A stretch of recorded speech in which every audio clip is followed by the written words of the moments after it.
Welcome back to the channel, everybody. Today we got the Green Beret who went on a one-man rampage to save his comrades. And this is from the channel Simple History. Original link will be in the description. With that being said, Year of the Dragon was smoking all my dragons. Divine Righteous Almighty Greats Overachieving, never slacking.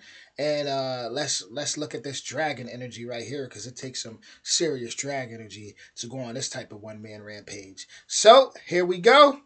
Let's do it.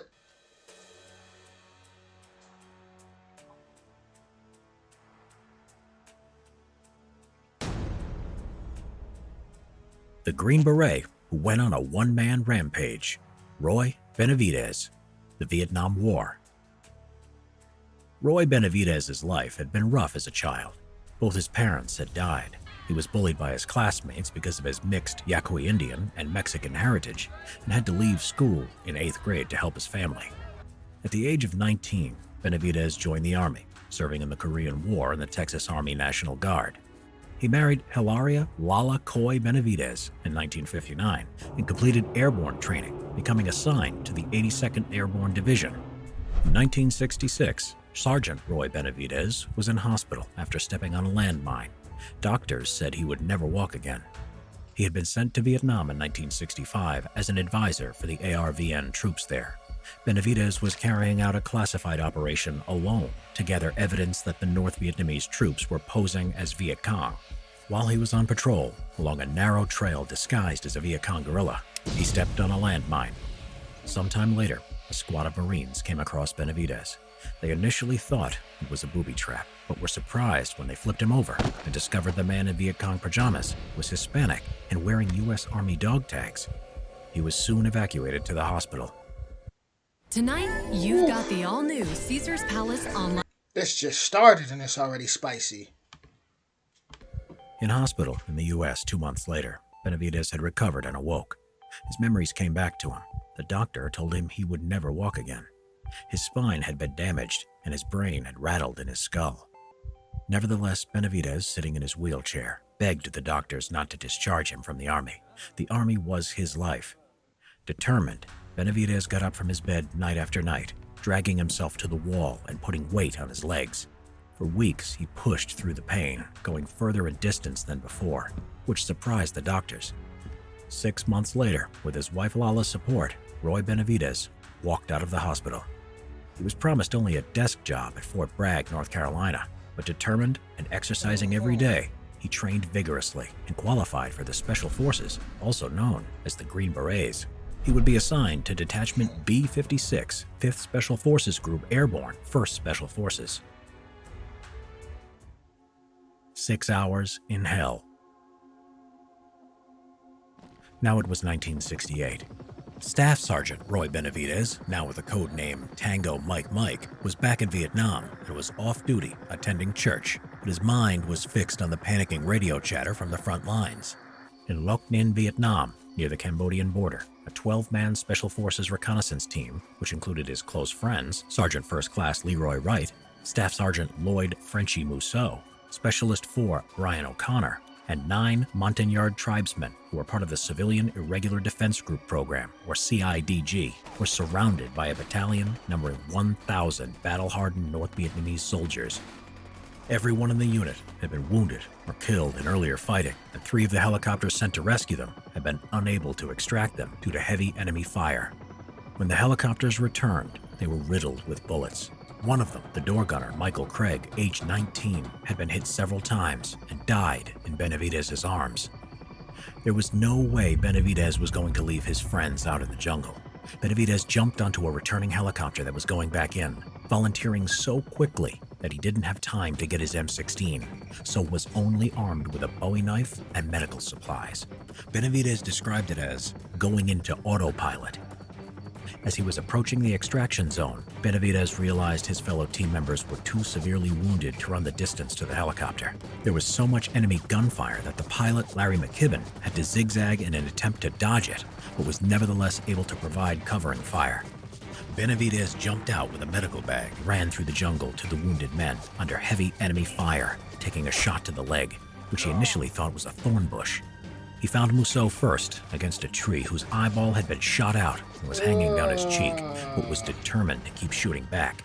The CIDG were in a pool of blood and patched up as best they could.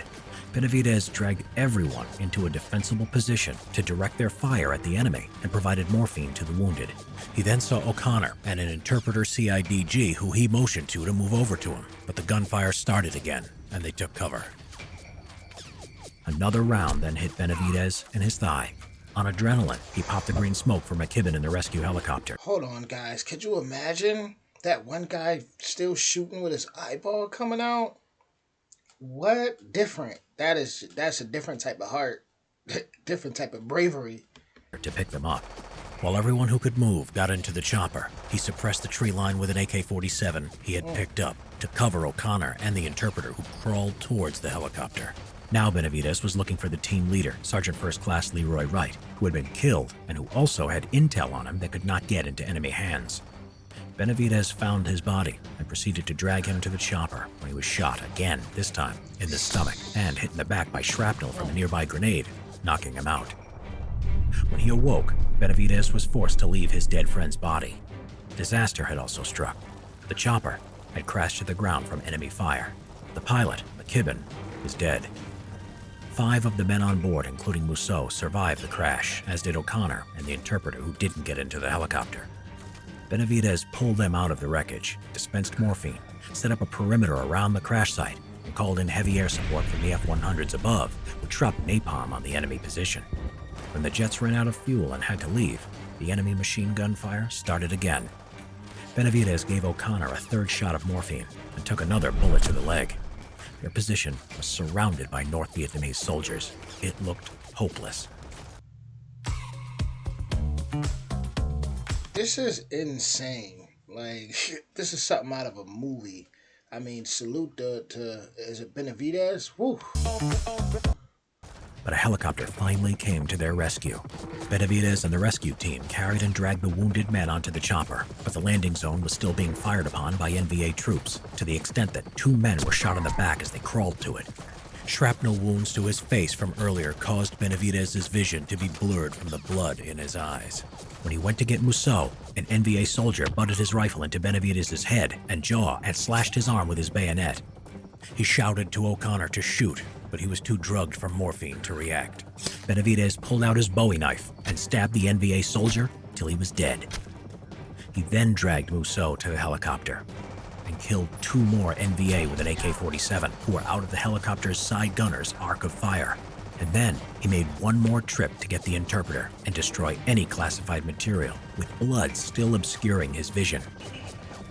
Only then did he allow the others to pull him onto the helicopter, the last man to leave the battlefield. At this point, the round that had hit his stomach had exposed his intestines, which he was trying to hold in with his hands. The helicopter, badly shot up and with no instruments left, managed to take off.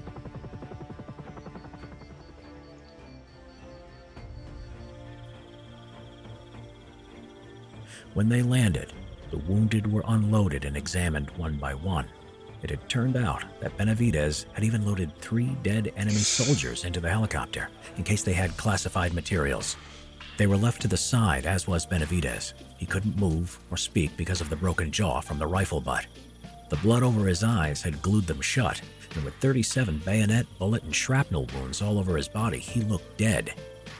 Medics started placing him in a body bag and started zipping him up when a friend noticed him and said, "That's Roy Benavidez." The doctor said there was nothing that could be done, but Benavidez mustered his last bit of energy and spat in the doctor's face, causing the doctor to say, "I think he'll make it." He was flown to Japan for intensive surgery, then Brooke Army Medical Center, Fort Sam Houston, where he stayed for almost a year. Roy Benavidez had survived 6 hours in hell and saved 8 lives. Benavidez's commander had put him in for the Distinguished Service Cross because the process for awarding a Medal of Honor would take much longer, and he was unsure if Benavidez would live or die before he could have received it. Finally, on February 24, 1981, President Ronald Reagan would present Roy Benavidez the Medal of Honor. Reagan said if the story of his heroism were a movie script, you would not believe it.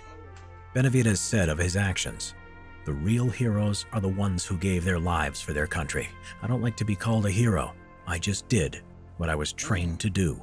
Master Sergeant Roy Benavidez died on November 29, 1998, at the age of 63.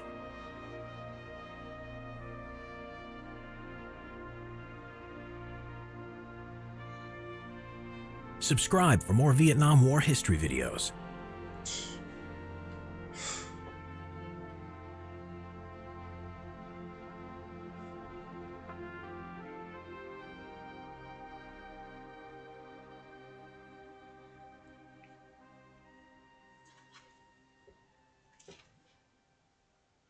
Salute to Benavidez. That's a lot to take in. That is a lot to take in. Hey, Simple History fans, if you're looking for a better way to support the channel and help us create more epic content, consider becoming a member on our channel. Becoming a member means that for just $5 a month, you'll get these amazing perks. You'll be the first to see new episodes with early access. Man, the memberships definitely helps out the channel. Shout out to my new member, Diane Little. You know, everybody that when you become a member, it just helps out so much. But as far as like this, like this is someone who was bullied as a kid. He gets older. He stepped on a landmine. They said he would never walk again. He trains every day, makes it into the Green Beret, Special Forces. You know, goes to war. I mean, like saves all these people while he's getting shot up. This like a unbelievable. That's one of those unbelievable stories. That's a real soldier right there. He said, "I was just trained to I was just doing what I was trained to do." That's a soldier. I mean, 6 hours of hell. You can't even imagine 10 minutes of hell in a situation like that. You know, think about it. Most mass shootings and all that, they don't really be too long. You know, they just imagine being in the middle of warfare for 6 hours. You know, and he was on some real never leave a soldier behind, and that's the most honorable thing you could do. You know, he kept grabbing his guys, dead or alive. Like, wow. But he probably knew deep down there's that possibility they could still be alive. So he wasn't taking no chances. He was grabbing his guys, and he's like, no, he was dragging them back. This story is special, very special. That's a real soldier. You know, it's just some people it's in their blood. You know, for him to, I was impressed at him training every day after they told him not to, that he wouldn't walk again, and then coming back, incredible. You can't do nothing but salute somebody like that. That story is amazing, and honestly, it really is something out of a movie. Incredible. With that being said, he was definitely a dragon. He definitely had that dragon energy, for sure. You know, for sure. But with that being said, original link in the description. If you like this video, definitely don't hesitate to hit that like, that subscribe, and that notification bell. And I'll be back with more soon. Much love.